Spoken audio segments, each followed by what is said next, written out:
Raise your hand if you've heard this one before. Even if you're driving, just keep one hand on the wheel.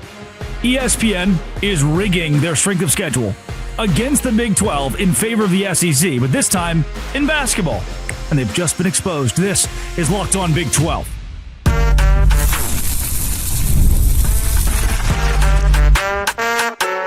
You are Locked On Big 12, your daily podcast on the Big 12 Conference. Part of the Locked On Podcast Network, your team every day. Happy Tuesday, everybody. Welcome into Locked On Big 12. I'm Drake Toll from America's #1 Big 12 podcast, Locked On Big 12. Thank you for making this show your first listen every single day. We will start with ESPN rigging strength of schedule against the Big 12. TJ Pittenger of College Football Addiction will join the show for that. Then the 24-team playoff. It's on the way. Yeah, it's on the way. The Big Ten wants it. They're proposing it right now with Greg Sankey of the SEC.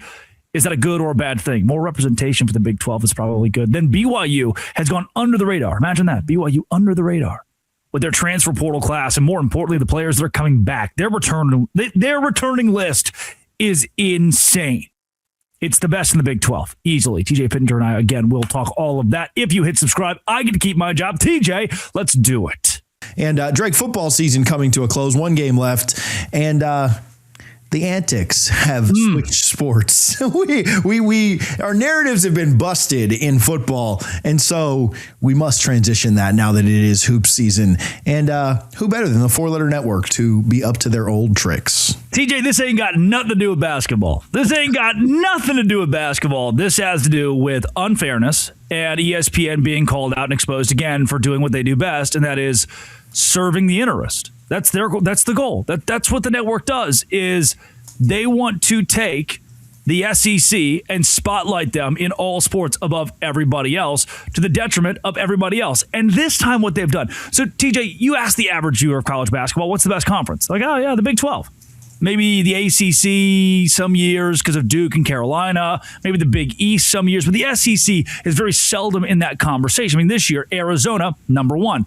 Iowa State, #2.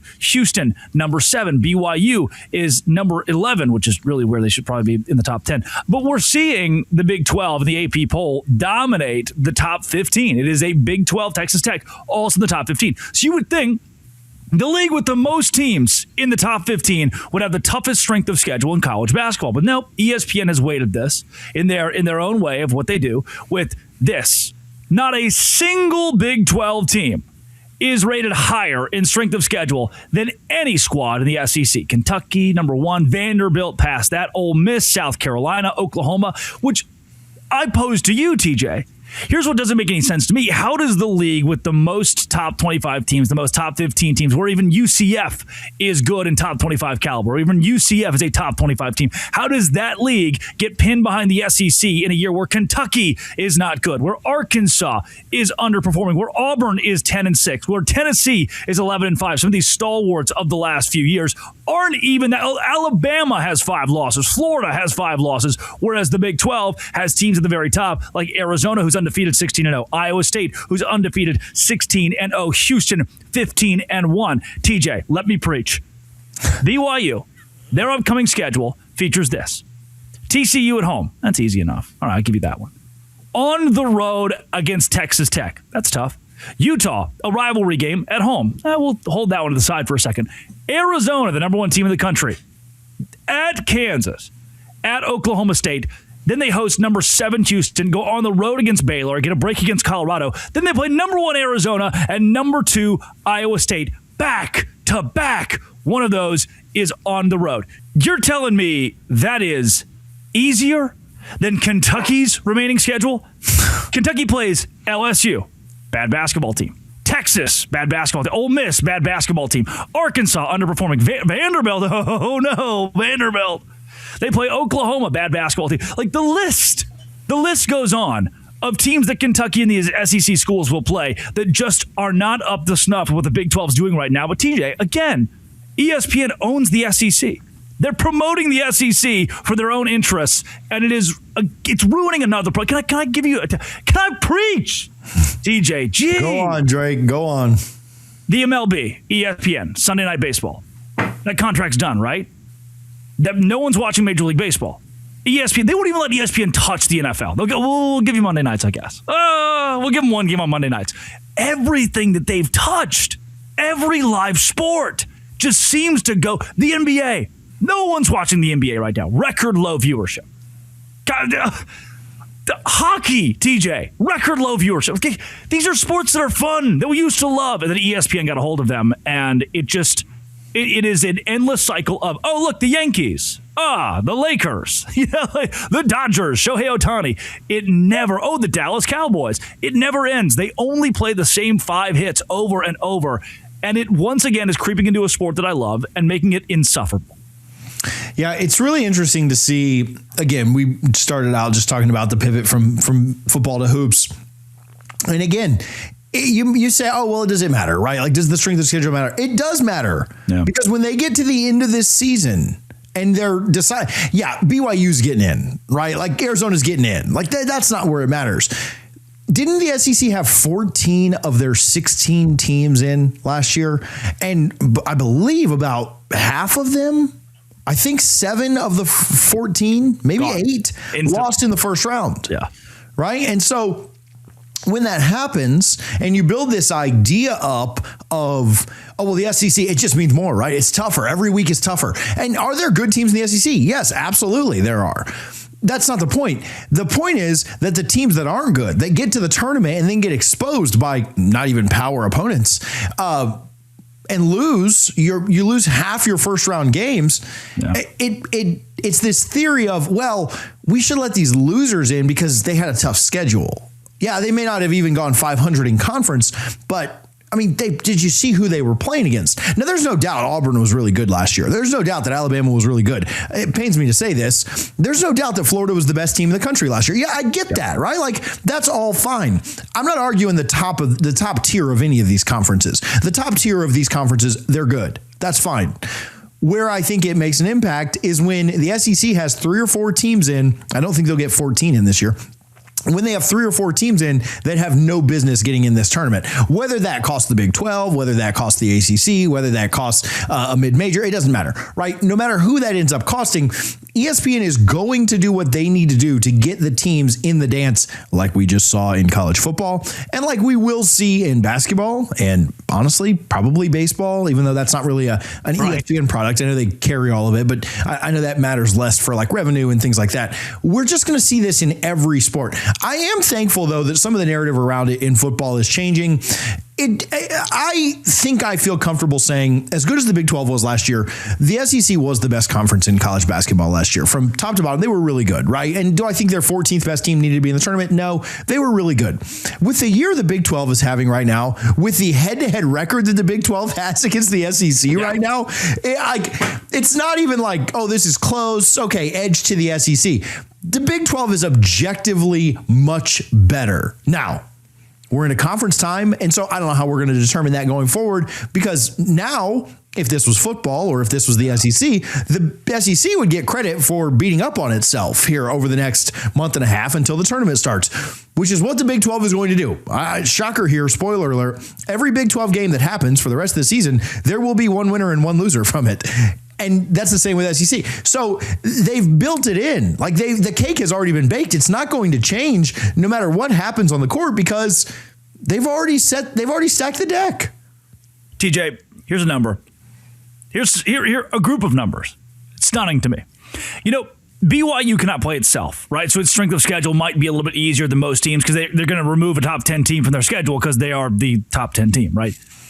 BYU has 6 remaining games against top 15 teams still, even though they're in the top 15. Yeah. They have 6 remaining games against top 15 teams. And ESPN is telling me Vanderbilt has the number 2 strength of schedule in the country, and BYU is outside of the top 20.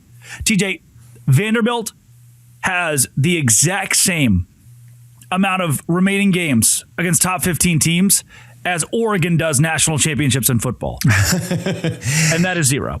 Yeah, it goes so much into the football conversation that we have where I can objectively look at, though I won't put every single belief in my heart into believing recruiting rankings, I can look at recruiting rankings and then I can look at NFL draft picks and I can say by and large, the SEC has more talent than any other conference. That's fine. I can agree with that. Yeah. The problem is talent a good team does not make. Right. I think that's just not what I mean. Look at Indiana right now. Look at, Alabama has more talent than Miami, and Alabama's not in the national championship today. So it's not that you can't win with talent. Ohio State was the most talented team in the country last year, but it doesn't necessarily mean you're a good team. What these strength of schedule metrics and everything else get so caught up in is they just look at the stars. They just look at the talent. They don't care about how a team is playing, who they're playing against, how good a conference is, anything like that, unless it's the SEC. And they just rank the talent. And that's not – Kentucky is more talented than just about every other team in this country. Are they playing like it? Arkansas, I know that one's kind of close to you. But, it's just not – it's just not reality. But again, this is ESPN. So why live in reality when you could live in the entertainment fantasy land? I'll leave it with this. I turned on sportsmanlike, first take, one of those things. First thing I hear from the analyst is Miami is built like an SEC team. No, stop. Stop saying these things. It's bad, TJ. I hate to give Miami credit, and it's a tough week for me this week, Drake. I know you know that. But did you know that the SEC basically built their teams to be like what Miami and Florida State were in the 80s and 90s? Yep. Do you know why SEC strength exists? It's because Miami kicked everyone's ass for the entire decade of the 80s. I hate to give them credit, but, they're having a week, so they can just have their moment. But that's the only reason this SEC narrative even exists, is because of Miami. And so the fact that they got on there and gave, Miami's built like an SEC. Well, Miami's actually just built like Miami right now. And they finally started caring about sports and athletics again. And now you're seeing it. You don't have to paint them into an SEC box and, beg for the logo on their chest to be a little different. So. Hey, hold on. Today's show is brought to you by Wayfair. Wayfair is exactly where I went last February. And then every single month after that, buying a little starter home, fixer-upper, if you will. Shout out Baylor, Waco, Chip and Joanna. New Year's here. Perfect time to reset your routine, refresh your space. You're spending so much time at home. This is kind of part of the whole New Year thing. You need storage solutions for every room. You need a new couch. You need a new bed. Wayfair makes it easy to start the year fresh. Picked up new bedding myself a couple weeks ago because I got a new dog and the old bedding was bad. And I guess I wanted the dog to get to. That's weird. Why did I do that? New bedding for a dog? Whatever. Get organized, refreshed, back on track this new year for way less. Head to Wayfair.com right now to shop all things home. Wayfair.com. Wayfair.com. Wayfair, every style, every home. Wayfair.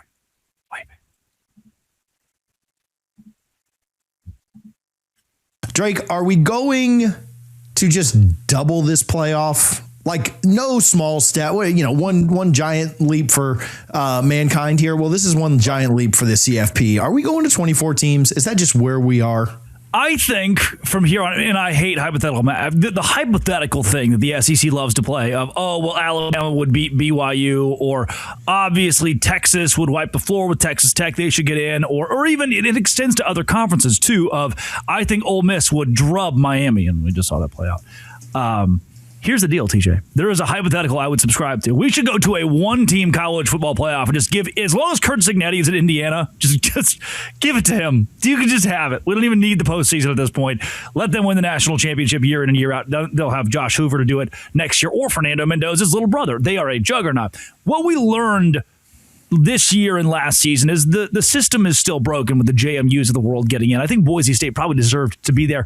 JMU and Tulane did not. And yes, I know that Indiana blew out Oregon royally, right? And that would have happened if Tulane was there. It doesn't mean we should have a lack of representation. We should just have the right 12 teams that are represented in the playoff, or go to 16.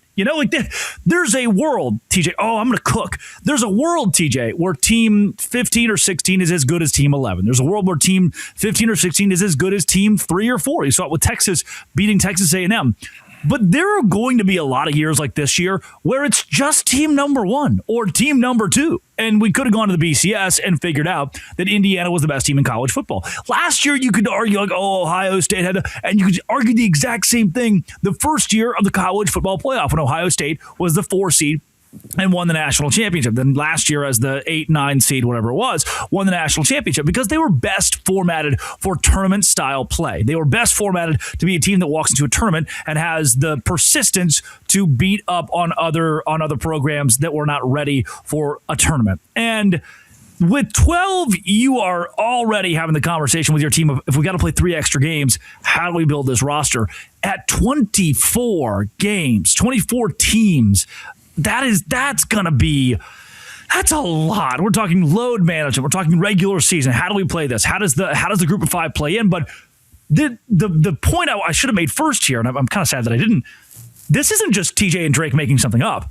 This is Tony Petitti, the commissioner of the Big Ten, going to Greg Sankey, the commissioner of the SEC, and saying, I want 24 teams in the college football playoff. Now, Sankey to this point has not agreed to that, but what we are seeing, this is per Heather Dinich of ESPN, by the way, so it's pretty reputable. She says the Big Ten is willing to consider a 16-team playoff in 2026 if the SEC will commit to 24 2 or 3 years later. Multiple sources have told her. And again, Greg Sankey says he has no interest in committing to that right now. And if Sankey and the Big Ten do not reach a compromise by January 23rd, that's the date, the field will remain at 12.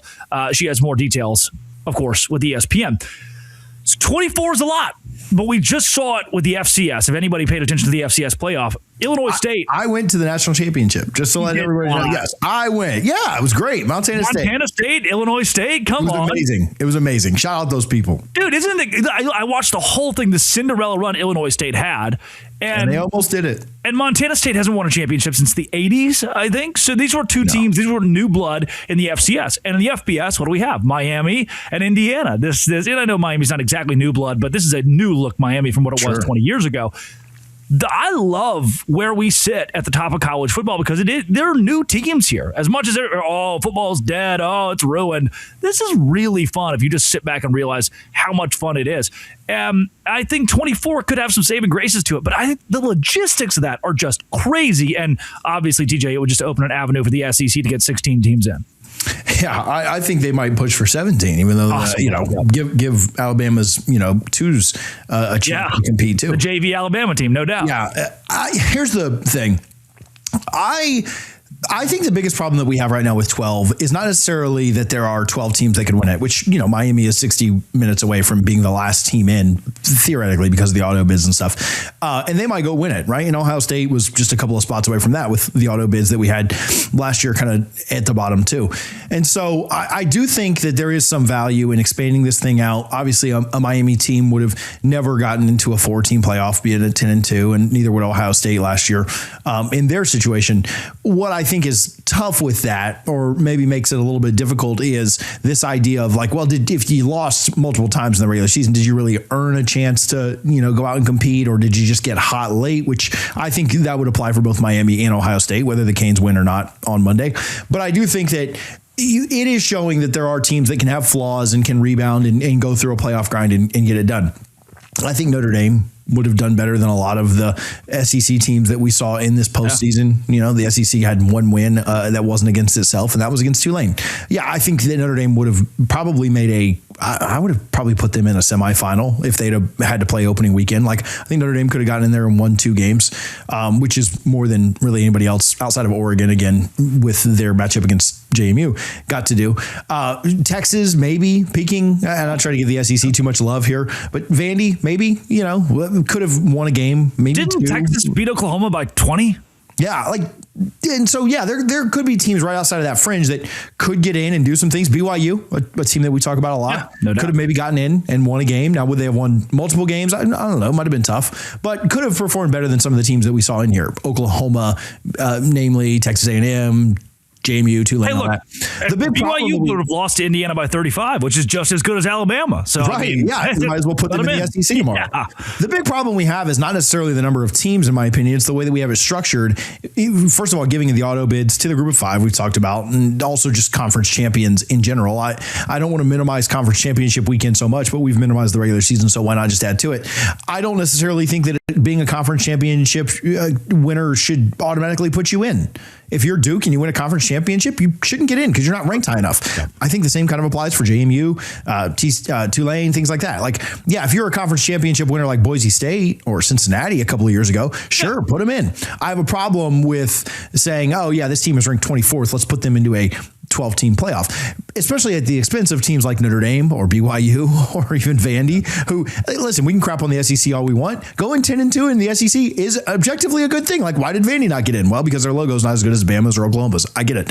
But I do think that 24 is absurd for so many reasons. Number one, I don't know how you schedule this. I don't know how you calendar this thing. This whole thing where you've got 10, 11, 12, 13 days off between playoff games, you take 25 days off if you're a conference championship winner to get to play your game, like Texas Tech had to do, Indiana had to do, Georgia had to do. That's absurd to me. I don't understand why we're doing that necessarily. The sport, when they go to, if they went to 16, I think it'd probably be fine because you just take away the buys and it's the same schedule essentially. Getting to 24 becomes, it's a logistical nightmare that I don't even understand how you start to, put into words. Like you're moving the game backwards by a week.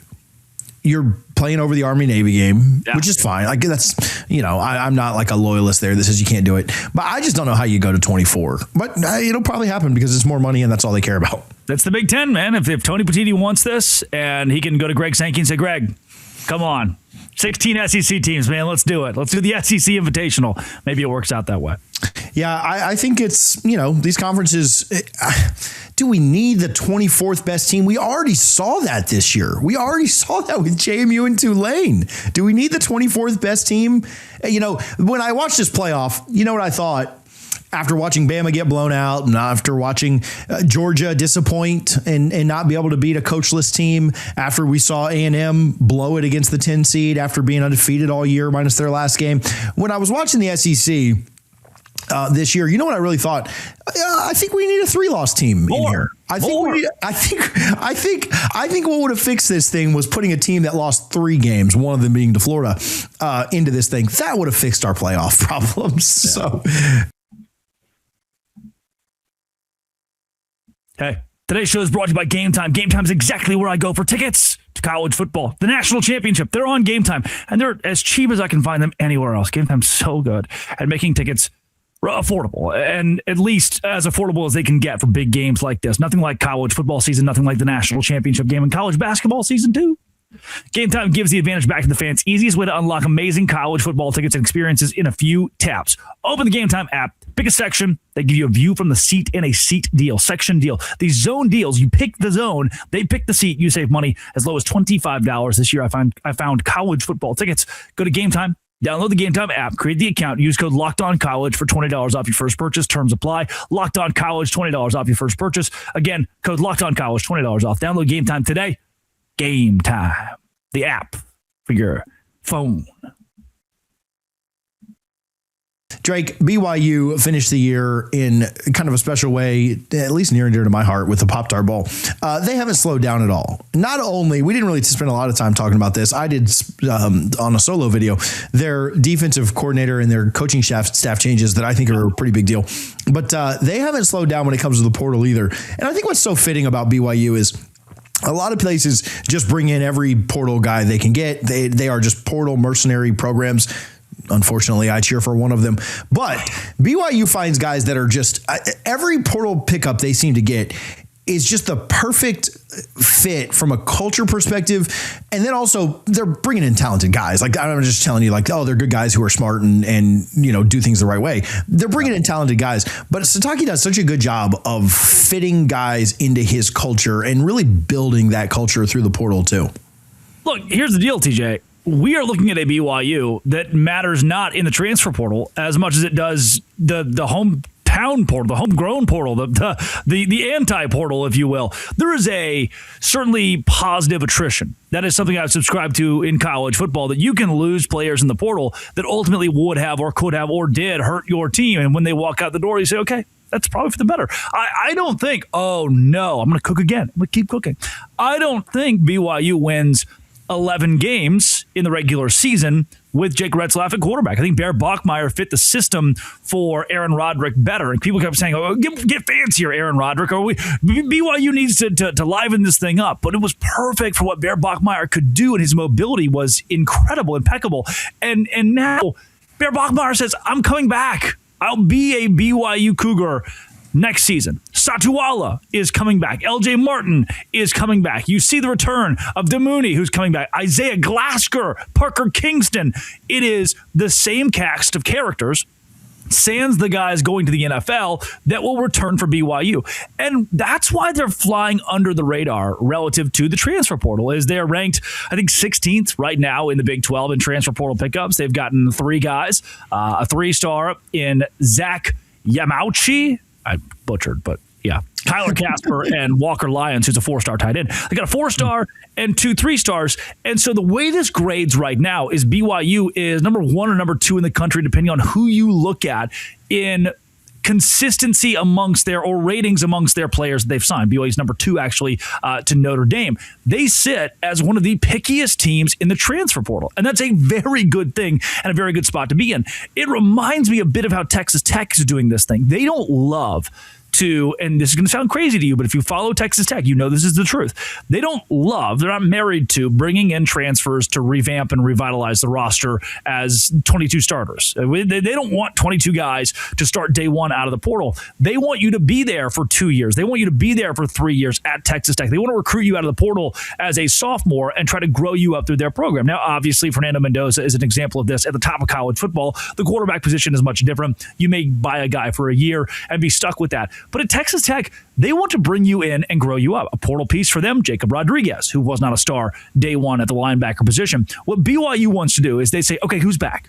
Oh, all of you are back. Everyone wants to come back that can come back. The portal, the entries to the portal for BYU weren't very hurtful. None of the guys are ranked above 3 stars that have left, and a couple of them were good in high school but never really panned out for BYU this year. They're bringing back who they need to bring back. They are getting rid of the guys who did not fit for BYU, who weren't good enough at BYU, who weren't good enough culture-wise for BYU, and they're signing guys like Walker Lyons who are going to add to the play on the field and to the locker room. They're adding guys in a picky way, and that's a good spot to be in if you're BYU. Again, Indiana's the same way. Kurt Cignetti wants to bring guys in who are old and experienced, but don't necessarily need to start day one. They grow the team up. They compete for positions, and maybe they don't start. But if they do not start, that's okay, because they're getting better, and the teammates that are around them competing with them are getting better. That's what BYU is subscribing to in the transfer portal, and it is working, but it's flying extremely under. Even I haven't talked about it much. I think it did maybe 5 minutes last week where I mentioned, hey, BYU has signed no one in the transfer portal in the last 5 days. What they've proven to me is they don't really want to or need to. And if they do, it's going to matter. They're not going to overhaul. And why would they? I love the Walker Lyons pickup, and I think we'll talk more about him as the season gets a little closer, and then I think we'll talk about him a lot when the season is here. But you're right, man. So much gets made, and I think the portal for so many programs, and really maybe it's a way it is a way to retool your roster. You can certainly have a lot of success with it. I mean, I joked about Florida State. Yeah, they've had a lot of success, and they've crashed and burned in the portal. And so there's a lot of volatility that comes with it. I don't want to make the portal out to be just this awful thing that you should avoid, like a cancer or something, like just stay away from it. You should avoid cancer, by the way. I just want to double down there. Yes. Stay there. But I do think what's so telling about BYU is the retention ability. Yeah. Like, guys don't want to leave. And that doesn't, Drake, that's just not sexy. Like, that's just not exciting. You know, they have to big it up now. And I'll tell you this. I didn't mind Retzlaff's post, but why am I seeing Hayes Fawcett tweet graphics of guys that are re-signing with their programs, which Bears was not I'm re-signing with BYU. This is college football, man. And I understand it's a lot closer to the pros now than it's ever been. And I understand that. But this is not like LeBron James deciding on the Miami or the Cleveland or the LA decision. Yes, you're coming back because your name's still on the roster for your program that you're at. Like, I see USC guy, all their guys are re-signing. I see Florida. Oh, I'm re-signing with the program. What are we doing here? Like, that, to me, that is so corny. But again, at BYU, it's not even really a question. You only used to get those guys when they were considering the draft. And now college football is in such a status now that you've got to declare your re-signing. It's almost more common to stay at your program than it is to just go jump in the portal and portal hop, all 4 years of your high school time, or 7 years if you're Carson Beck or anybody else. But I do think that it's just so telling that it's not sexy, because we all want, who did we get out of the portal? And, Lane Kiffin grabbed this guy. Are you talking about Levitt or anybody else? It's so exciting to see that. What's more important is the impact of retention than the excitement of the portal. If I had to sum up BYU in one sentence, it would be that. It's more exciting, or it's more important to have the retention than it is to have the excitement of the portal. And Kalani Sitake, and there are other programs that do it very well as well. I don't want to say that it's just him. BYU does such a good job of that it's almost, in a sense, boring to the just general fan. Yep. It should excite the heck out of BYU fans. If I can give one message to the high school quarterbacks, running backs, linebackers, safeties, punters, if you want to go to a university that will promise you we're not going to replace you, we're not going to go in the portal and find the next big thing, the next sexiest thing. We are going to let you grow up as a member of our football team, as a member of our franchise organization, which is what they are in college football now. It's BYU. BYU is the place that you go. And look, that's not to say they won't bring in guys like Walker Lyons, who will start over a guy who went to BYU as a kid out of high school and work through the ranks as a freshman. It's not to say BYU won't go in and sign new good players. They won't make sexy moves in the transfer portal. They certainly will. But that's going to help the team compete. It's going to help you as a player compete. It's going to give you an opportunity as a player to grow up. Again, what Texas Tech wants to do, and they're different than Penn State, Ohio State, Alabama, LSU. Texas Tech will pay you $300,000 out of high school to go play for them. Alabama won't, because it's way better to pay $600,000 for a receiver from Western Kentucky with 3 years of experience than it is to pay the high schooler. Tech says, hey, we want the guy with 3 years of experience, but we want all 3 of those years to be with us. We'll take a chance on him. And that's not to say he will start day one. It's not to say that he'll be a consistent contributor by his junior year, but he should be.